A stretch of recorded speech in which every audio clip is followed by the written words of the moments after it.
আসসালামু আলাইকুম শিক্ষার্থী বন্ধুরা। আজ 7 জুলাই 2025। প্রতিদিনের প্রকাশিত বিভিন্ন দৈনিক পত্রপত্রিকা থেকে সংগ্রহকৃত আমাদের আজকের এই কারেন্ট অ্যাফেয়ার্স। শূন্য দারিদ্র্য, শূন্য বেকারত্ব ও শূন্য কার্বন নিঃসরণ 3-0 তত্ত্বের প্রবর্তক কে? যার সঠিক উত্তর হচ্ছে ডক্টর মোহাম্মদ ইউনূস। বিশ্ববাজারে হালাল সনদপ্রাপ্ত পণ্যের চাহিদা রয়েছে কত? উত্তর হচ্ছে $3.3 ট্রিলিয়ন। 2024-25 অর্থবছরে পাটজাত পণ্য থেকে রপ্তানি আয় হয় কত ডলার? উত্তর হচ্ছে $82 কোটি। জাতীয় বিশ্ববিদ্যালয়ের আঞ্চলিক কেন্দ্র রয়েছে কতটি? উত্তর হচ্ছে 5টি। এশিয়ান কাপ নারী ফুটবল বাছাই পর্বে গ্রুপ চ্যাম্পিয়ন হয়েছে কোন দেশ? উত্তর হচ্ছে বাংলাদেশ।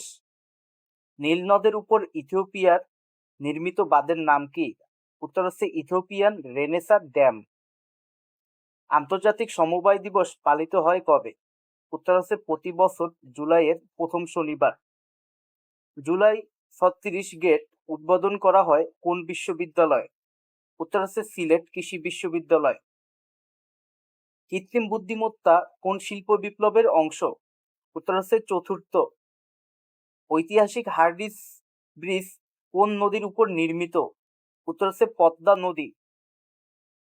বর্তমানে বিশ্বের বৃহত্তম ঋণদাতা দেশ কোনটি? উত্তর হচ্ছে জার্মানি।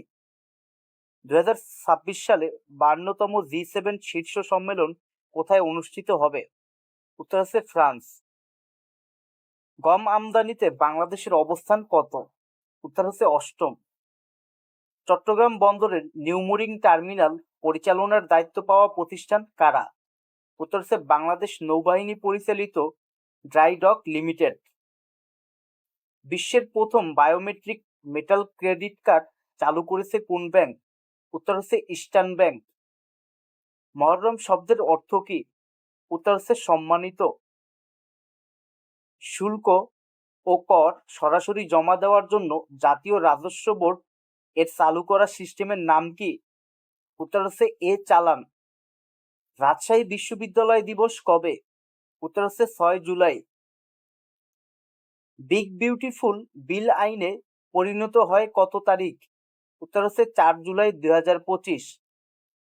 সম্প্রতি কোন জনবহুল দেশ সন্তান জন্ম দিলে আর্থিক সাহায্যের ঘোষণা দিয়েছে? উত্তর হচ্ছে চীন। শিক্ষার্থী বন্ধুরা, আগামীকালকে তোমাদের জন্য যে কুইজটি থাকবে সেটি হচ্ছে, বর্তমানে বাংলাদেশে কতটি উপগ্রহ ভূকেন্দ্রের কার্যক্রম চালু রয়েছে? ভিডিওটি ভালো লাগলে অবশ্যই ডেইলি শিক্ষা ইউটিউব চ্যানেলকে ফলো করবে। ধন্যবাদ সবাইকে।